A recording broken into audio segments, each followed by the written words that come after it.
I'm just going to go ahead and get started. We're not going to do an opening prayer since we just got done with prayer meeting. If we're not in fellowship by now, then we're not going to get into fellowship. So, if you happen to be listening to us on the stream, then please take your normal few moments of silence to make sure that you're standing on worship ground. And we're going to go ahead and get started with a review. Get down to the end here.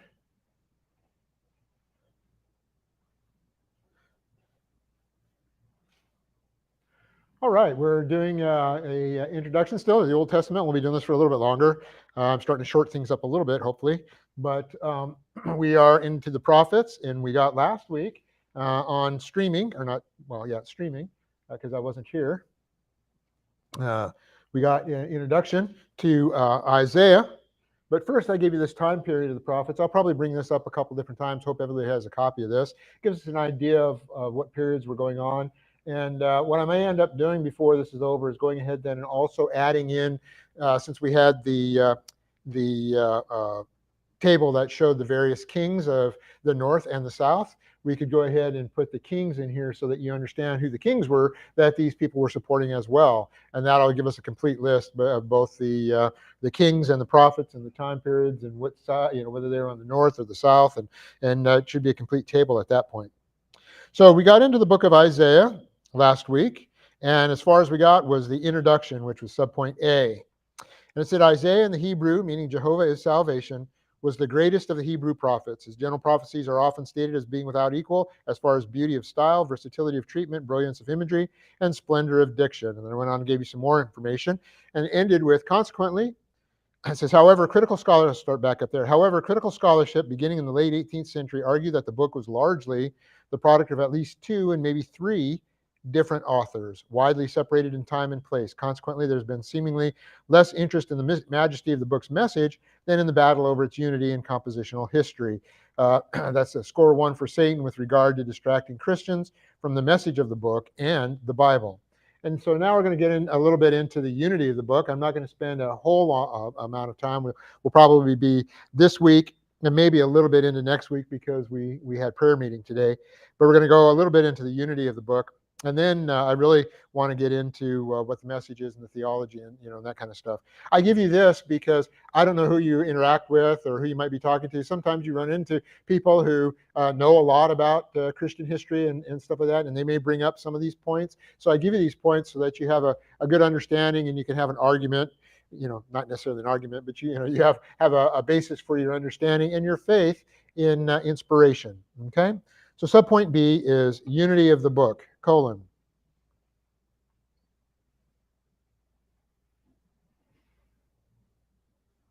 Because the authorship of the book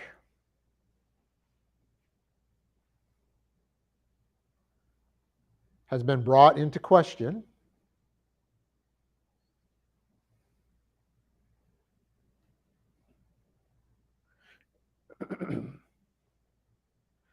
and appears to be a big issue,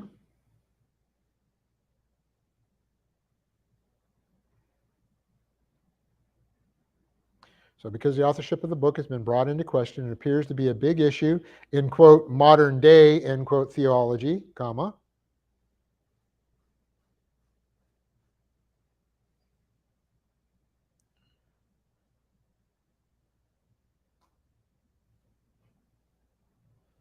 we will look at some information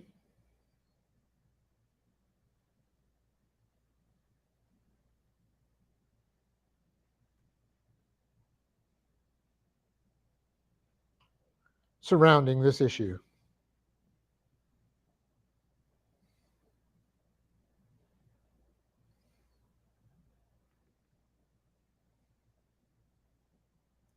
Subpoint one is the critical view. And whenever I talk about critical view and critical theology and critical scholarship, these are the people that are now arguing, about, the lack of inspiration or multiple authors or all this stuff. And it's usually by theologians. They call themselves theologians, but when you really dig down into it, they are individuals who don't believe in the verbal plenary inspiration of the Bible. They don't believe that the Bible is actually inspired by God the Holy Spirit. They believe that it, like so many people believe nowadays, that it's just a book of fables, right? It's a history book, but it's not really a history book. It's just a book of fables. You know, instead of Aesop's fables, you have the Bible fables, right? And you have classes in high school and college where they teach the book as literature as opposed to teaching it, from the standpoint that it was written. It is beautiful literature, right? But what happens is they get a lot of people confused, particularly if you're a weak Christian and you take some of these classes. You can walk out of there believing that this book really is just a collection of stories, right? Because they try to make very aggressive arguments.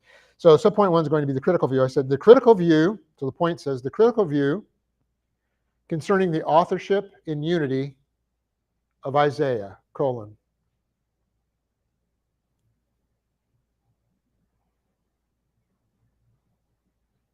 So the critical view concerning the authorship and unity of Isaiah, colon.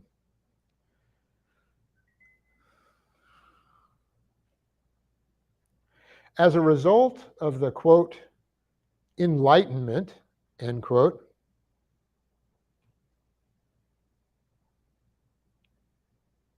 in the 17th century,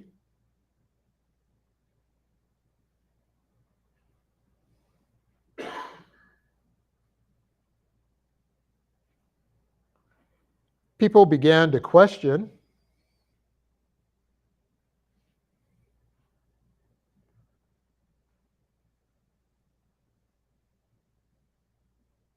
the things that the Bible said about itself, period.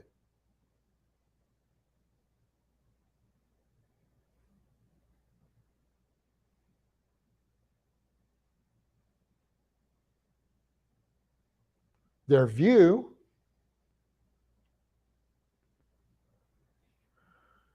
was that the ultimate source of authority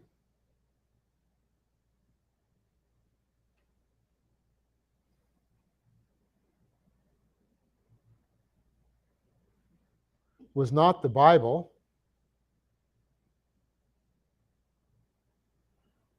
but human reason, period. This is the time frame when you had a lot of the philosophers coming out and really extolling the virtues of human reason and the ability to think, and that human reason is really the source of authority. Continue the point. The Bible was only a human book written by people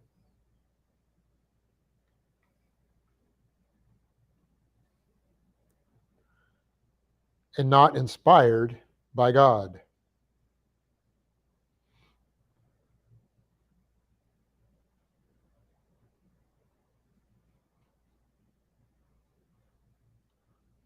See, and this is the higher critical approach that like I said, that's taught in most non-Christian universities, right? You go to universities, you take a Bible class in a university that's not a Christian university. Of course, Christian university could be doing it too, and Christian universities could be even worse. But the idea is that they teach Bible, like I said, as literature or as human stories, right? And look at the beauty of the way this was written in this person's style and all of those kinds of things. But they don't want to teach that it's the actual ultimate authority in human history. Okay. Continue the point. Because of this approach,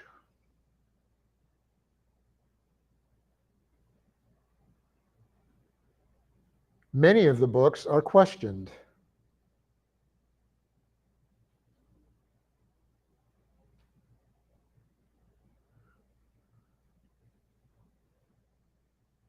For example,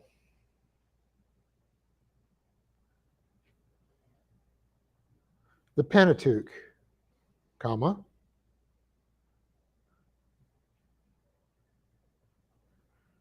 the book of Isaiah, comma,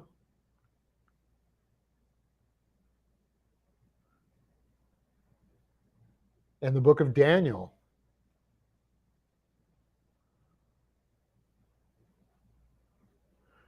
Are all called into question.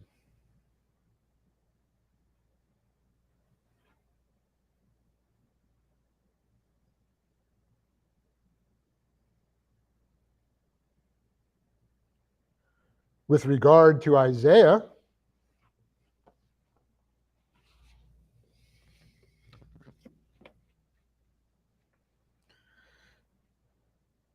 the issue of multiple authors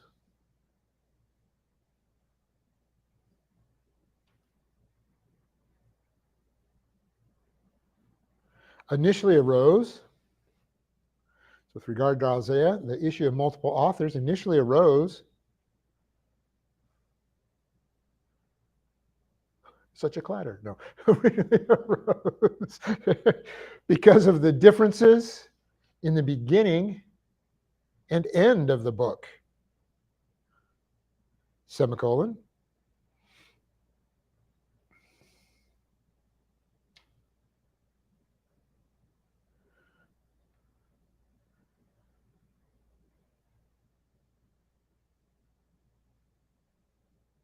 Primarily, the differences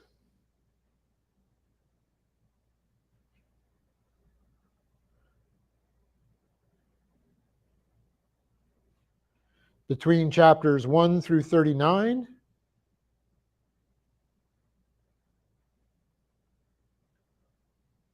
and 40 through 66.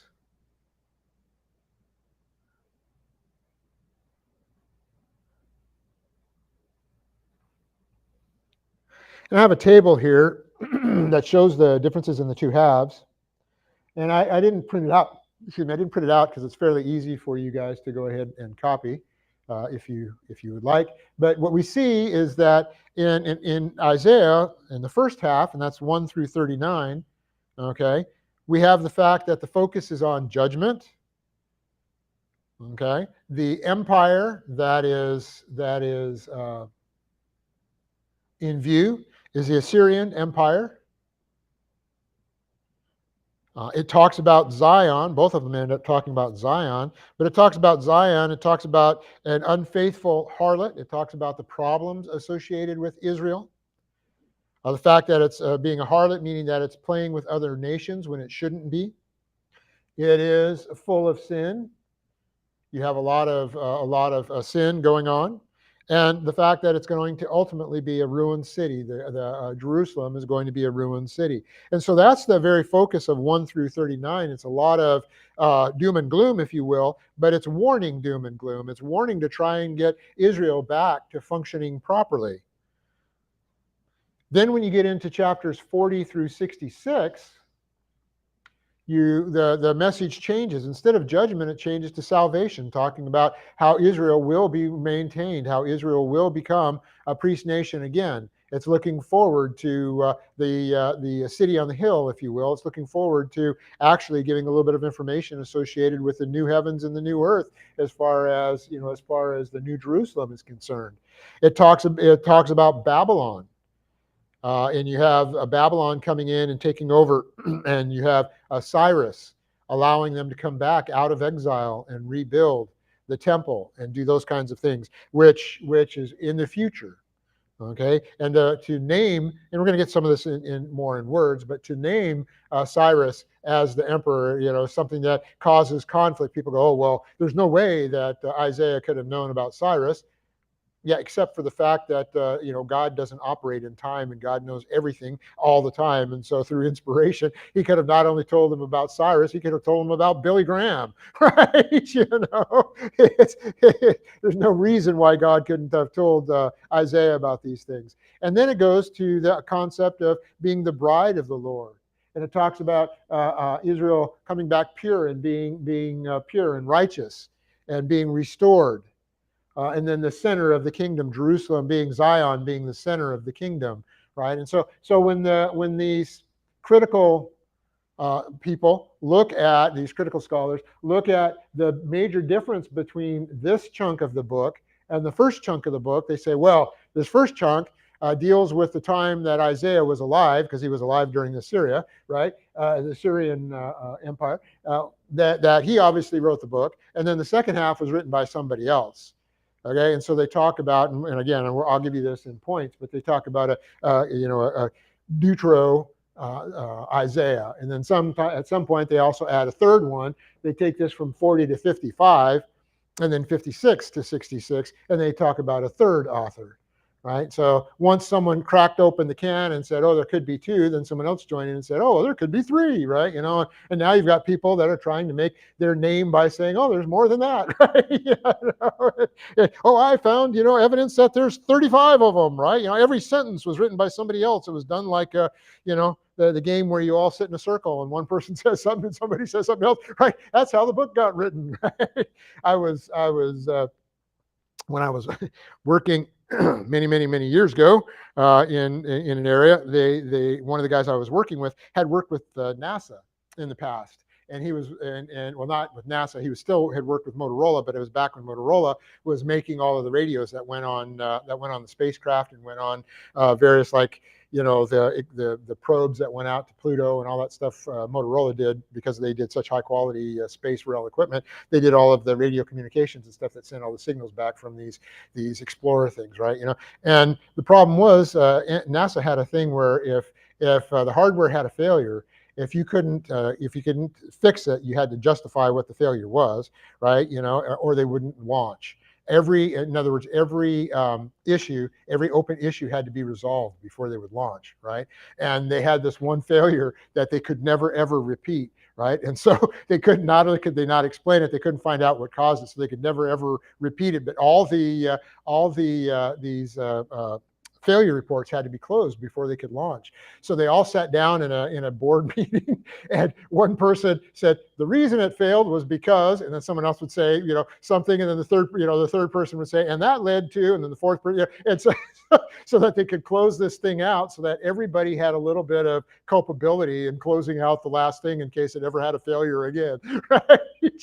And that included the guys from NASA, right? Anyway, that's the way these guys get with this book. Okay. Point 2. The first half of the book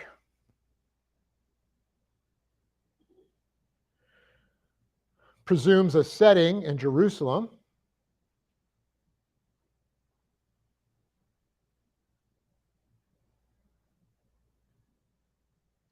In the 8th century, of course this is BC, in the 8th century BC,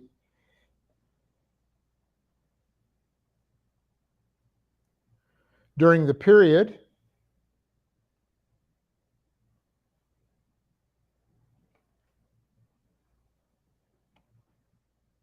when Assyria was dominant in the region.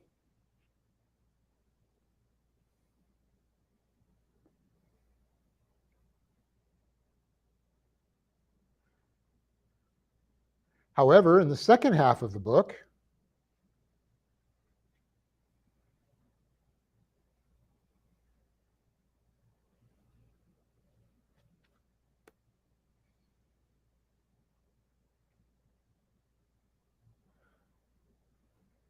the audience addressed is already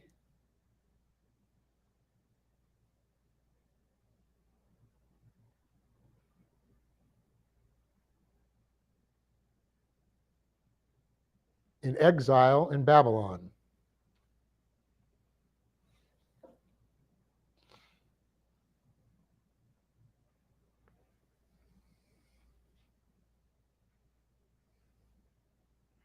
In Isaiah's lifetime,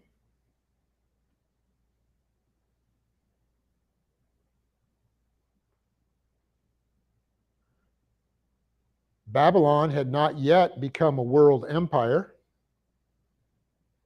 comma.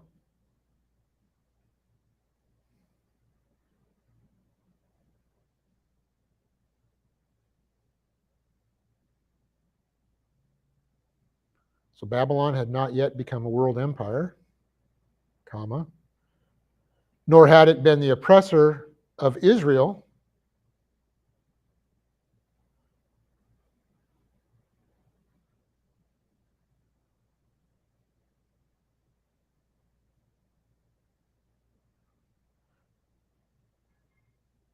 such that the Lord would take vengeance on it. Remember, vengeance is spelled vengeance, Vengeance. Always hate trying to spell that word. So in that second half, It talks about Babylon, but it talks about Babylon, as getting judgment, and that's where Cyrus comes in. Remember, Cyrus is from the Persians. Okay, he's not from Babylonia. Okay, so the whole sentence says, in Isaiah's lifetime, Babylon had not yet become a world empire, nor had it been the oppressor of Israel, such that the Lord would take vengeance on it. This then led to, quote, modern critics, comma, end quote,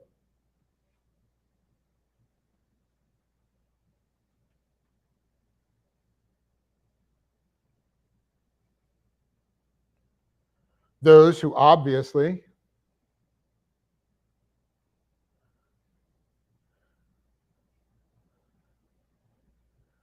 do not believe in verbal plenary inspiration,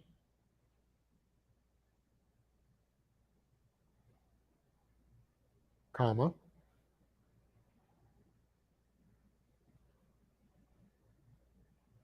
to look for another later author.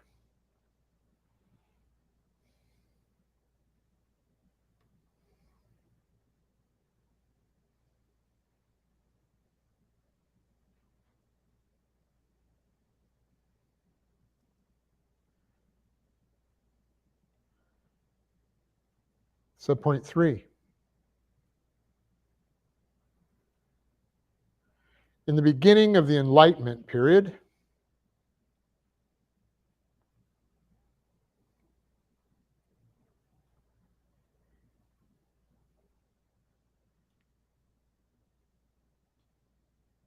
an, quote, esteemed theologian, end quote,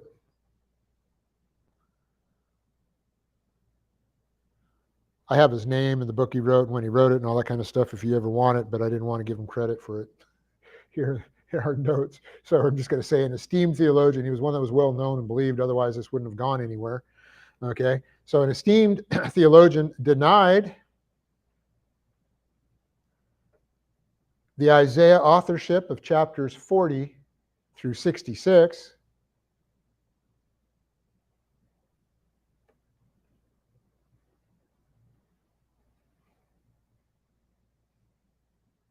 So denied the Isaiah authorship of chapters 40 through 66.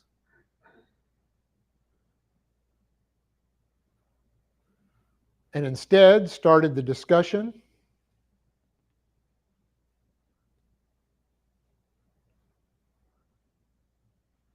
of a second Isaiah. And you put that in quotes.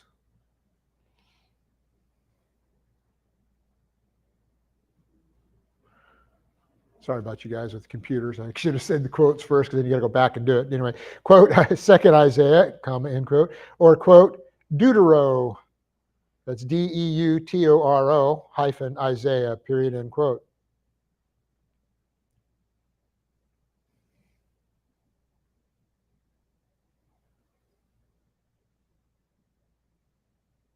This was then followed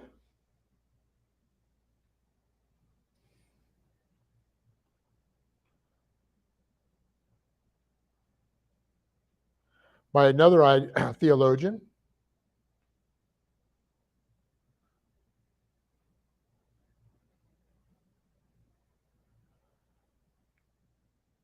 who denied the unity of chapters 40 through 66.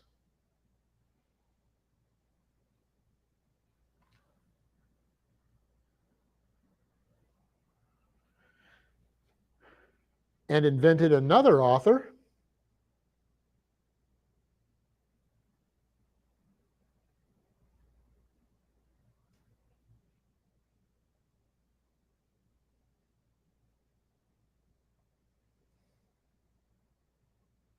or quote, Trito Isaiah, and that's Trito hyphen Isaiah, end quote, for chapters 55 through 66.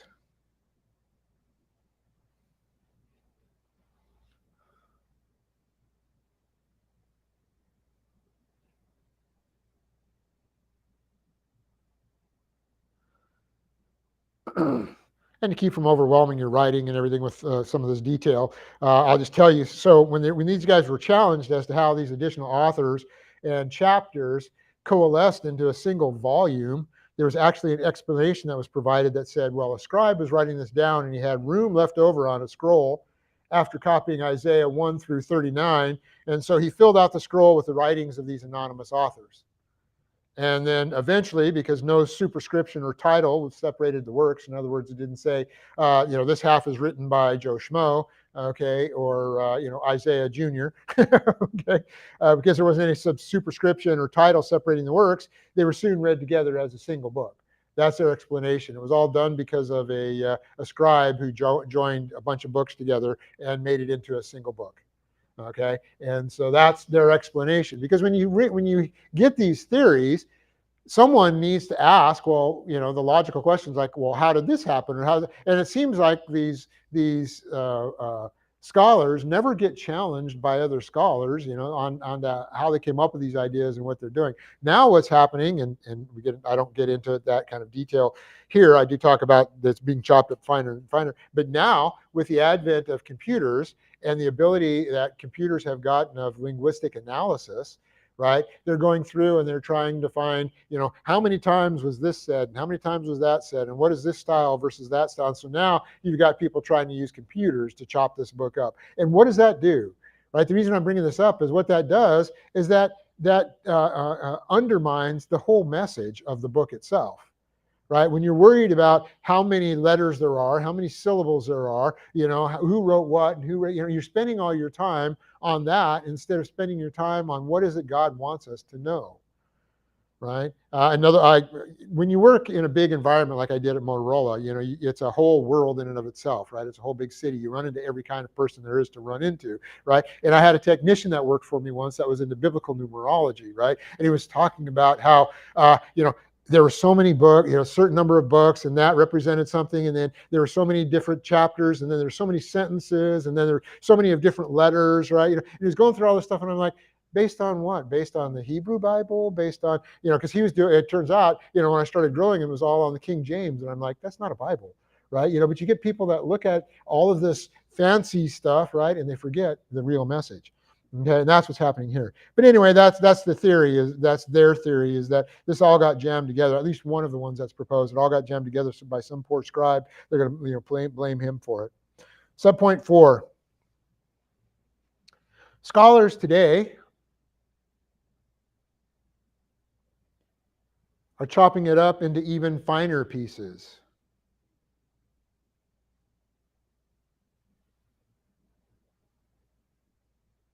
Comma.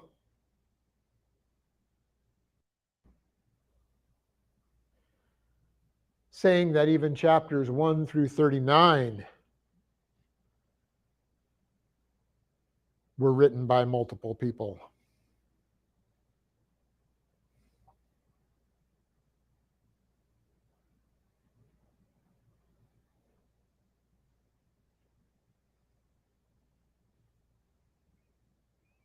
However, beginning in the 80s,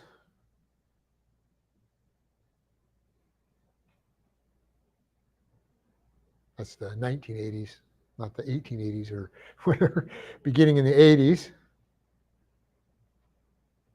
many former critical scholars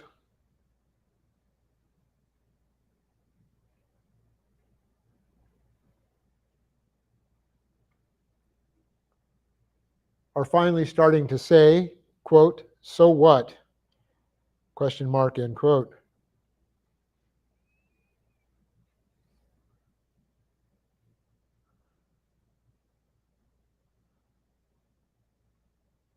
See, they're finally starting to look at it. How does it fit together as a book? And how do we make sense of the book? The more you chop it up, the less sense you can make of it, right? It becomes a jigsaw puzzle, and then you can't make any sense of it when you're looking at one individual piece of the puzzle, right? Have you ever tried to look at the puzzle, figure out what the puzzle is by looking at one piece, right? It's almost impossible to do. Melissa bought me a puzzle one time that had an extra piece. Okay, it was to make it even harder, and it did make it difficult. It had an extra piece, and the extra piece was actually the same picture. What they did is they took the picture and then they moved the cutting of the jigsaw just a little bit and cut a whole nother jigsaw out of it, and they must have distributed those pieces throughout all these other puzzles that they made, right? So not only was it an extra piece, but it was very close to fitting what it was supposed to be, right? But it takes away from the whole picture, right? And so they're finally turning around, continue the point, they're finally turning around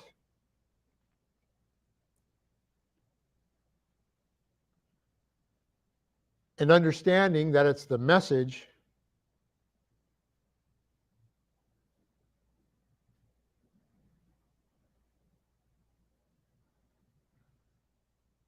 and not the squabbling over authorship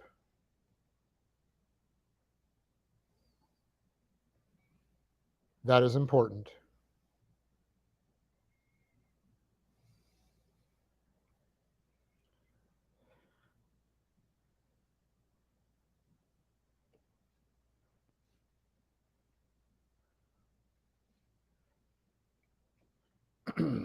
And just for completeness, I'm going to go over some of the issues of the debate, and then we're going to look at some of the responses from traditional theology. And then that's as far as we're going to go. I'm not going to continue to beat into the debate over the authorship, because we understand that Isaiah wrote this book.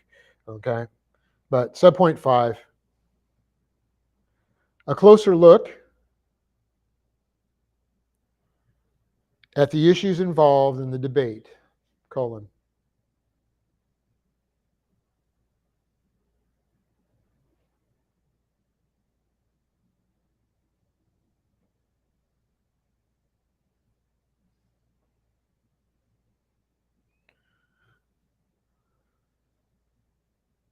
So a closer look at the issues involved in the debate, colon.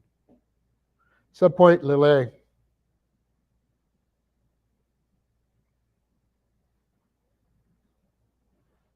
The different subject matter and time spans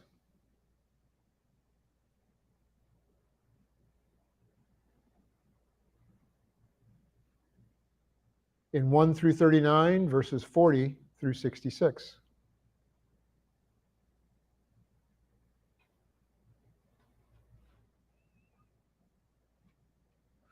I'm going to leave it at that because we've already discussed it, right? Chapters 40 through 66 talk about the Babylonian exile as something that's already happened and focuses on the actual reuniting and post-exilic existence of Israel, right? And the view then, when you don't believe in inspiration, is how could Isaiah know this, right? And so that's one of the problems and one of their arguments. Subpoint B, all of what I just said I had written down, but you guys, I'm trying to get over repeating and repeating and repeating. Okay. Subpoint B, the prophecies about Cyrus the Great.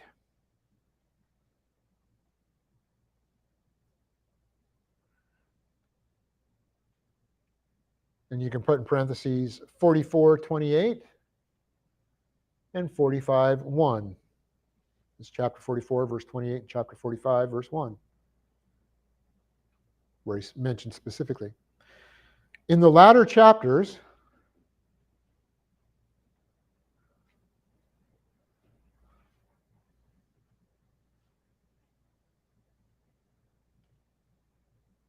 Isaiah does not prophesy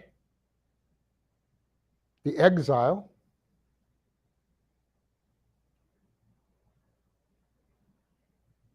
as a future event,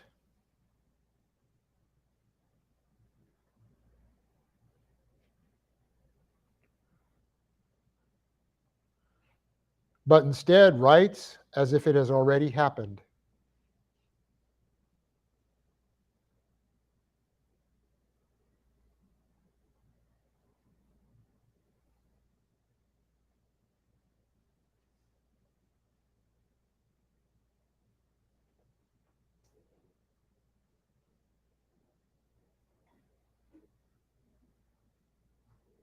He gives the conditions of the exile.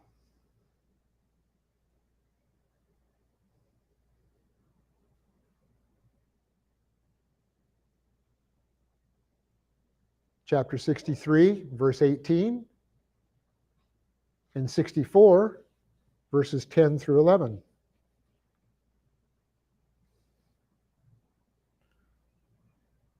He identifies Babylon as the place of exile.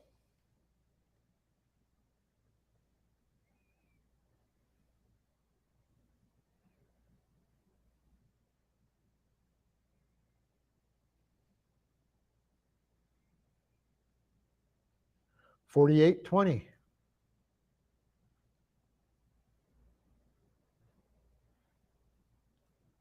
He tells of the fall of Babylon as being imminent. IMMINENT.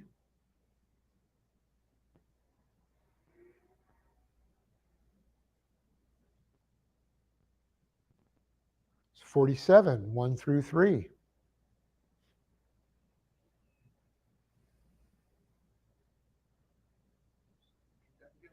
(47) 1 through 3. And refers to Cyrus by name.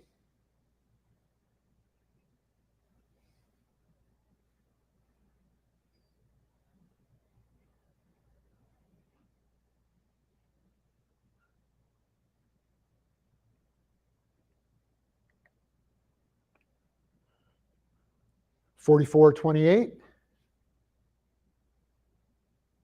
45, 1 and 13.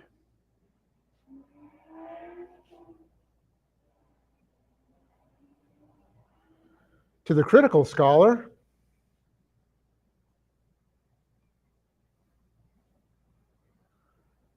there is, quote, no way, end quote, that Isaiah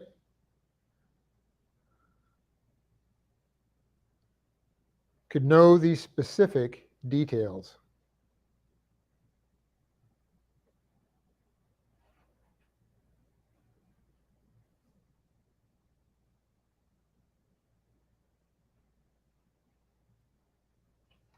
But of course, they fail to take into account divine inspiration.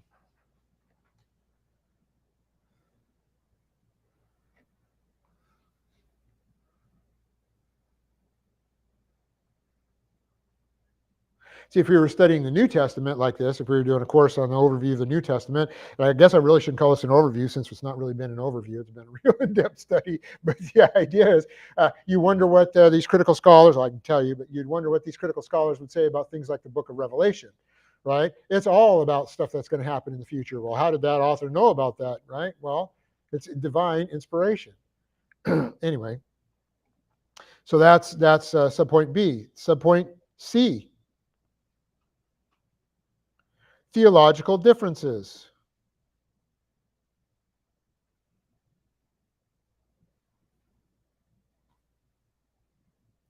Colon.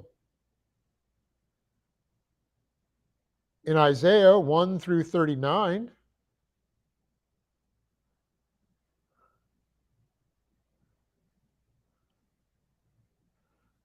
Isaiah talks of the, quote, Messiah, end quote, semicolon.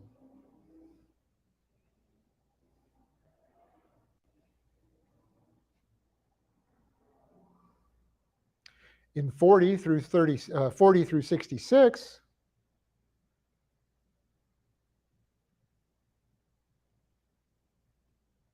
he speaks of the, quote, servant, period, end quote.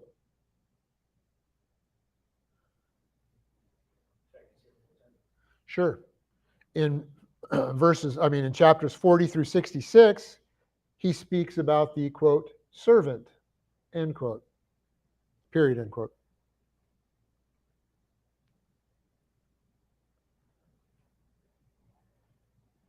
How do you mesh these two differences in theology?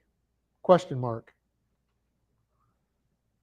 And of course, we're going to see the answer as we continue, right? But give you a previews of coming attractions. That's because you have a different audience and you've got a different purpose for the two messages. See, the problem that they don't understand is that the book has two different focuses. You can have two different focuses in one book and still have the same prophet, right? He doesn't always have to talk about one thing and only one thing, right? And so that's what he's done. The other part of it, and we'll see this a little bit later too, the other part of it is you've got to realize that Isaiah's office, or his reign, if you will, as that particular prophet, lasted for over 40 years. You think that there's style change in 40 years, that something hasn't happened in 40 years that's going to change his emphasis on what the message is going to be, that God wouldn't change the emphasis and say, look, here's Israel about ready to fall. Oh, guess what? I know it's going to fall, so let's talk about, give them a promise of when it's going to come back. right? Let's warn them, but let's also give them encouragement, right? Tell them that you screw up, you're going to have discipline, but if you function properly, I will reinstate you, right? So you've got you've got the stick, if you will, at the front part of the book, and the carrot at the back part of the book. What's the problem with that, right? And when you talk about the Messiah, when you're talking about the stick, it's because someone who's going to get you, keep you from being beaten with the stick, is also going to be the same one that, as the servant, is going to provide for you when you're back functioning properly. It's not that hard to figure out, but they want to look at it and say, oh, it can't possibly be the same author. The change of style, the change of message, it's got to be somebody different. Okay? Subpoint D. This one is the one we always have. Okay? So subpoint D. Then, of course, we have the ever popular, quote, differences in style and vocabulary, period, end quote.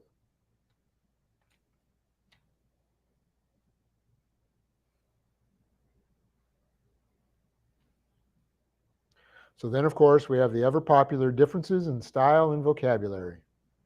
Remember, that's what they tried to say about Moses's Pentateuch, right? The wording, comma, poetry, comma, and phrases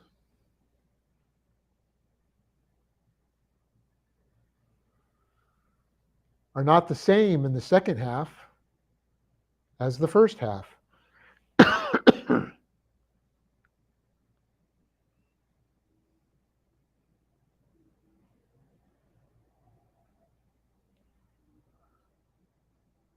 Period. Obviously, it must have been written by a different author.